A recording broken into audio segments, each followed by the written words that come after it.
going to mix this up. You're going to grab the box, you're going to set it on top of the bucket. You take and cut here, here, here. Place the knife in the back of your pocket. You always want to have a 5 or 6 inch drywall knife on you anytime you're finishing. When you open the bag, you're going to fold the bag over the edges. See how I folded it over the edges there? Okay.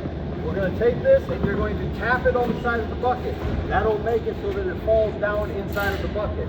So I take it here and I tap it on the edge, and now it comes in a square and falls in the bucket. If you don't tap it like that on the edge, it'll cut the corners off of the mud and it'll just roll down the edge of your bucket. So what I do here now is I open the bag off of the edges. I took the bag, I wrapped it around the edges. I am going to keep this one box. Every other box after you have one, you need to break down and lay flat. The reason I like to leave the bag in here like this is so that if I need to get mud, right? Let's just say I have too much mud in this bucket.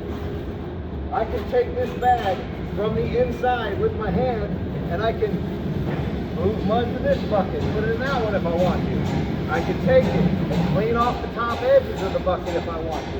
And I don't get myself dirty. Now this box is going to be the box we're going to keep around. Every other one gets broke down, but this is now my trash box. Any trash I have goes inside this box. Now, this mixing paddle. When you're done with the mixing paddle, it goes into the water with a cap on it. Okay, so if you fall down on there, that's a hazard. So the cap always has to go on it. I told you in the classroom that you have to mix this mud up before you add water, correct? All right, so make sure before you add water to it, you mix it up.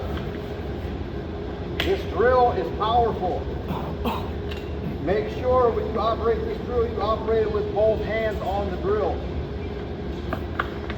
So you'll take the drill, you'll set it on here, and you'll tighten the chuck by hand, okay? Now, this is a full bucket of mud. This full bucket of mud can hold this drill and paddle up by itself. I don't recommend you do it with any other bucket, because if the bucket's half full or it's half empty or whatever, and you put some water in it and you set it like this, or you set it into a bucket of water like this, it'll tip the whole entire bucket of water over, which is a huge mess. So you're going to take this here, you're going to squeeze it in between your feet, and you're going to operate the drill by squeezing the trigger. This drill has a trigger that you can go slow or fast. So it's got a multiple speed one. So I'm going to come here, I'm going to lift up, I'm going to lift down. Ideally, I would like it to be about an inch off the bottom of the bucket, and I like to mix it in reverse. Just by clicking this little button here, you can mix it in reverse. Now, I told you about 2 inches off the bottom. If you come up like this, it'll help sometimes suck the water down in there, but if you get too high and there's water in here, it's going to splash it all over everybody. So go ahead and mix this bucket up real nice.